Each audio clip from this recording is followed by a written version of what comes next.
So there's still moments where I'm just like, okay, I don't necessarily feel comfortable in this space, but I feel comfortable enough to know what I don't know. And that's what I sit in. And I think that that's okay. I would rather confidently not know than pretend to.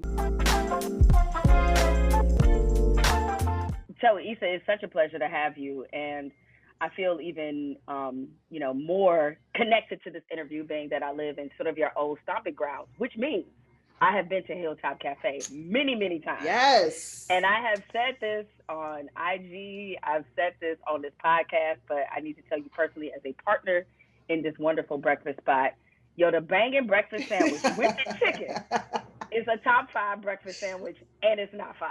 With That's the all I gotta say. chicken. Let's go. Thank Yes, you. Thank you so much for visiting. I miss when the cafes were booming and bustling. Like that's definitely one of the things I miss, but I'm so glad that you've been able to go and get it. Also, I just learned about you. So you can do chicken and egg together. yes, yep, you can. Really? Yeah, and you can do The shrimp too. mom Y'all and got the the shrimp joint baby. too. But I'm Yeah, saying you eat chicken. I don't know that I've heard the chicken and egg combo. Oh, I guess chicken, eggs and waffles. Okay, I gotta think about that. yeah. No, I mean you could do the chicken, you can do the shrimp, or you could just get it like regular or whatever. But it's on like a Yes. brioche bun, so it's like real Yes, it's soft. delicious. I do Yes. bacon. See, there you go, and a little I'm bacon, swine. and I get some turkey sausage links. You know what I'm saying? And then Mm. yeah, during the pandemic though, y'all listen, y'all were like something that I should have just considered to be a tax write off, because once I hit up on Postmates, I was like, God damn, I thought the sandwich was I know. gonna All I these got the damn delivery Postmates, this one was like services. 35. I was like, Oh support my black businesses. God. Bless you, but I was the same thing. I was like, I hit the owners up like, yo, what is going? First of all, every weekend I'm a waffle and Nutella person. They have these amazing banana Nutella waffles, and it wasn't on Mm, Grubhub, which I fuck with more because Grubhub the food always comes hot. Postmates it always be like lukewarm. Some goes wrong. They don't mm. give a fuck. But those prices, those inflated prices, are crazy. Yeah, I'm so glad that a lot of restaurants now are developing their own app. So when you order directly through them, Yes. see what I'm saying? Yep. Your Chipotle ain't $65. So it works Yes, out. Yeah, that it works. part. Yes, it works out very well. But I love it, and I can't wait to everything's fully open, because it's just because it's two locations or one. We have three now. So there's View Oh, you're three. Park, Okay, which I think you go to, I go right? to the View Park one. Yep. And then there's the Inglewood one, which is the biggest one, and then we just opened one in Eagle Rock. So that's been cool to see all the Black people that live in Eagle Rock and the non-Blacks who come through. Well, the one that I like about the View Park one is that it's perfectly situated. It's a liquor store, like in the same complex, right? So I'm like, oh yeah, okay. So it's like liquor store, pedicure, nail spot, little Yes, barbershop action. Not that I need to go necessarily. I was like, okay, that was my I feel barber like shop.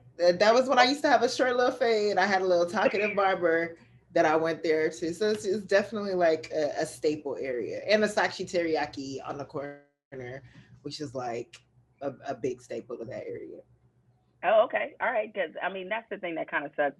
Me and my husband moved during the pandemic, so we weren't able to try out a lot of the spots Oh yeah. that are over there. And I know that it's like an area that's really come up.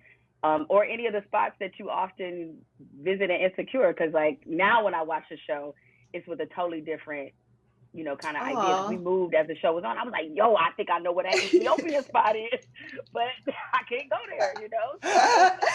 So I love that. yeah, so I'm forever highlighting spots.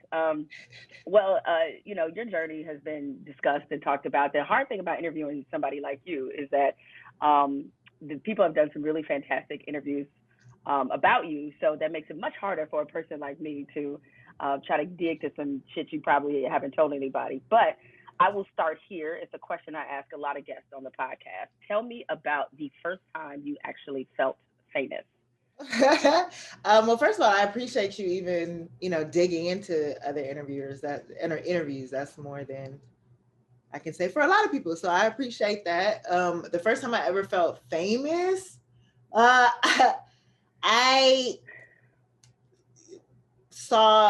okay, there's two examples. One was with the show, was logging onto Twitter, being a normal Twitter user, season one, when the show ended, and seeing that my entire timeline was people talking about Issa and Lawrence, like people that I follow but didn't know, like they weren't adding me. It was just like that was my timeline was Issa and Lawrence. So I was like, I didn't feel famous, but I felt like, whoa, the show is famous. This extended beyond me, and people are talking about it without me promoting it, which is crazy.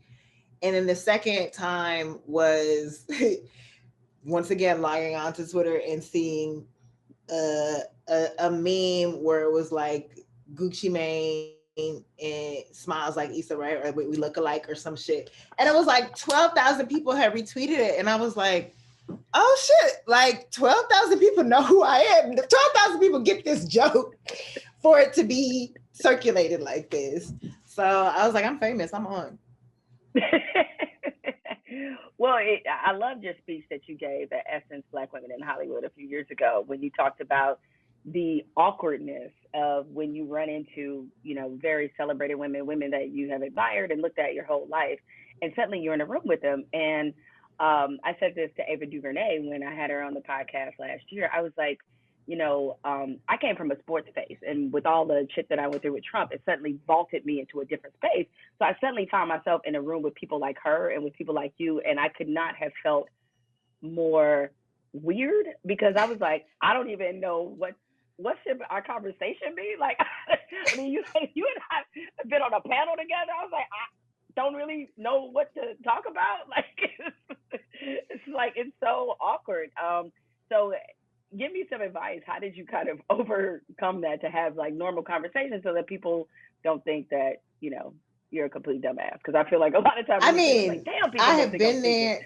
It's still there, but I think, women like Ava for me, and women like, that I've admired have really welcomed me into those spaces. Like even in that Essence speech, I want to say that I shouted out Niecy Nash because she like gave me just being nervous in that red carpet line and behind Sanaa Lathan, like, what am I doing here? I idolize her. Like I literally do. And why am I in this area? And she looks beautiful. And I got my dress from Target and I did my makeup myself. Like, what am I doing here? And to have someone like Niecy Nash turn around and just be like, hey, you belong here. Like that. See, being Black women will do that. Like they will just, and we will make each other feel like welcome. And I think was it our complex panel was that it? Yeah, Or it was was a it complex battle. It was me, you, Lena Waithe, and Karina Evans, yes, who was yep, also going through that? And I was like, y'all are brilliant people. Like, first of all, I didn't even know you were going through that. But Karina was like, oh, what am I doing here? And I was like, do you know who the fuck you are? Like, you're killing it. So yes, I'm gonna follow you on this panel. And of course, Yara. So it's definitely like, I feel like it's imposter syndrome, but you just gotta embrace why you're up here. It's like all I can do is be an expert in what I'm an expert on, and it's just what the fuck I do. And nobody does what you do, Jemele. So it's that. So when as you started to kind of rise and be in these, kind of different kind of rooms, at what point did you say you felt kind of comfortable being in the room and not feeling like I'm not supposed to be here? It's a work in progress. I don't know if I can pinpoint a moment, but I've just like, I just got out of a meeting where I'm like, oh yeah, these artists are different. Like I think I can recognize my lane, and I've always been good at that. And I still have moments where I'm like, okay, well, let me just sit back and observe and watch, because this is not my ministry, and that's okay. So there's still moments where I'm just like, okay, I don't necessarily feel comfortable in this space, but I feel comfortable enough to know what I don't know, and that's what I sit in. And I think that that's okay. I would rather confidently not know than pretend to. So it's been a process. I'm not fully there yet. So who has been the most surprising fan of yours that you've come across? One of the most surprising. Helen Mirren. No shit. I was like, what the? My friend sent me a picture that she took, because I was like, I thought I dreamt it and I forgot about it. And then she was with me at an event when Helen Mirren came up to me and she hugged me. And I was like, what the fuck? What? Everybody watch HBO. That's wild. And I guess, like, the people are taking chances with what they watch, because I would never imagine that Helen Mirren is like, oh, let me see what this show's about. But yeah, that was definitely a surprising viewer. I don't know if she's a fan, but she showed love. Do you think Helen Mirren knows the words to Broken Pussy? Without a do you, no, do I know? I thought you meant, does she know the phrase broken pussy? Does she know the words to broken pussy? I wish I would give my arm to hear her rap that shit. But she knows. Helen Mirren is a bad bitch. I know that. I know she's been around the way. She's probably never had a broken pussy, or maybe she has. Cause never mind. I'm going too much into this.